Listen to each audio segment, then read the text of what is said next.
Let's learn how to use a leak down tester.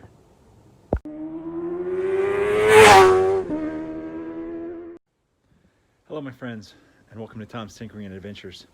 Today we're going to do a leak down test on a KTM RFS engine here. This is a KTM 525 engine out of about a 2005 or 6 525 EXC. And a leak down test is a diagnostic test that you can do on your engine. There's a couple different things you can do. You can do a compression test, which is a good indicator of an engine's health. But a leak down test is an even better indicator because you can sort of isolate where the engine has problems. What a leak down test does is it puts a certain amount of compressed air into the cylinder of the engine, and then this will measure how much of that air is not holding. So ideally, your piston rings inside of here are sealing against the cylinder wall and your valves are sealing against the cylinder head at top dead center. You should have zero leak down or right around there. Now if your piston rings are bad, the air will be pushed down past the rings and into the crankcase. If your valves are bad, the air will be pushed up and through the valves and out through the intake or out through the exhaust.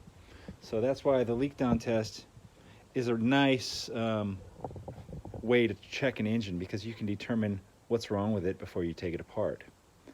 Now I took this engine apart for a friend of mine because he had a bad lifter or rocker arm on the top, and you can see it caused some issues here on the cam.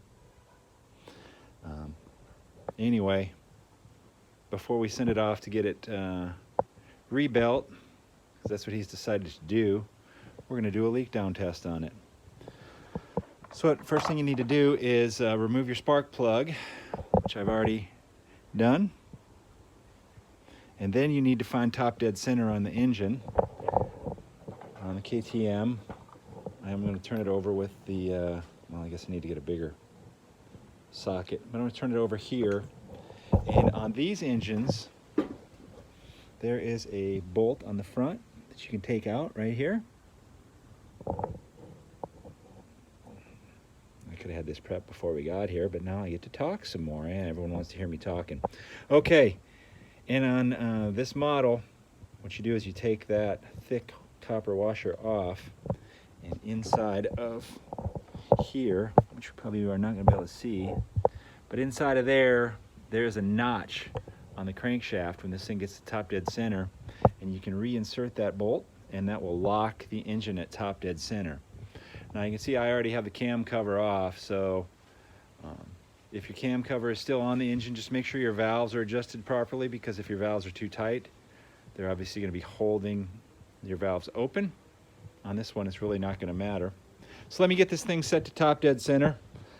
If you don't happen to have a locking system like this, you can, if the engine is still in the motorcycle, you could put it in high gear and then stand on the back brake. You can try that. Also, they sell gear locks, but you would have to take your side cover off, but you could put the little gear lock thing between a couple of the gears in there, between the flywheel and or between the clutch and the main drive. This is our tool that we're going to insert in here, adapter for the spark plug. I have a couple different ones in here, so just make sure you get the right size one. And you're going to need a compressed air source. I have instructions here. I'll bust them out in just a second. All right, at this point I have adjusted the engine to top dead center. I've got my hose installed inside of the spark plug hole. And I know this is kind of contrary, but hey, let's read the instructions here. Thread the correct adapter into the spark plug hole. Pull up on the regulator knob to unlock it. That's this one here. So we're going to unlock it, turn it counterclockwise, and then you attach your air source. It says on here your air source should be between 70 and 200 psi, and we're at about 100 right now. And then what you're supposed to do is just adjust this until you have it as close to 0 as you can get it. There we go. And then the next thing is you're supposed to gently insert this into the connect the tester to the adapter hose. This will cause the needle to swing, so it's kind of just like a little push it in here a few times. Let me see if I can get us in a better position here. Hang on a second. Well, I don't know how well that's going to work, but let's try it. All right, there's our air line. We're set just about 0. So it says to just press this in here a few times, let it reset back to 0, and adjust as necessary. Try it a few more times.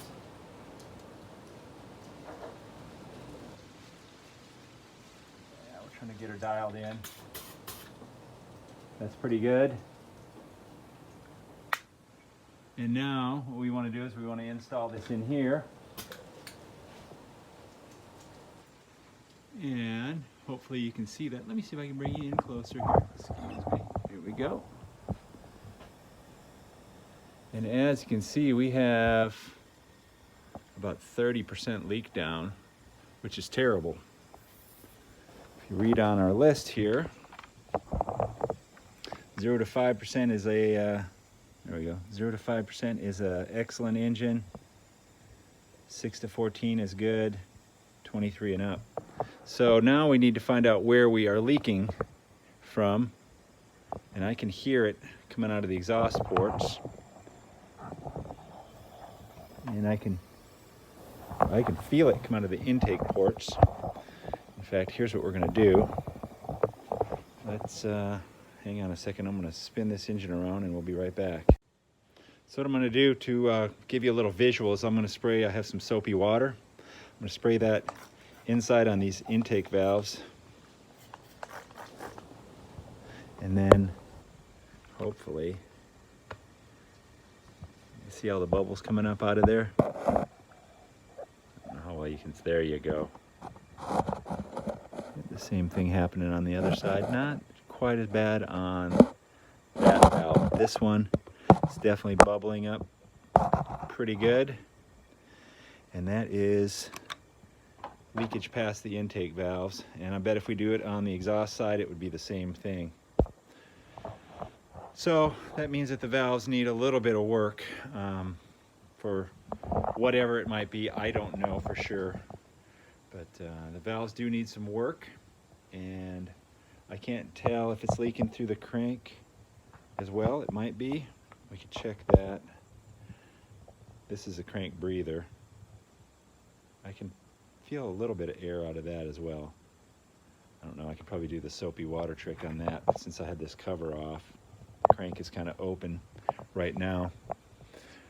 But we do have a lot of leak down, so this engine is in need of a rebuild. Okay, there you go.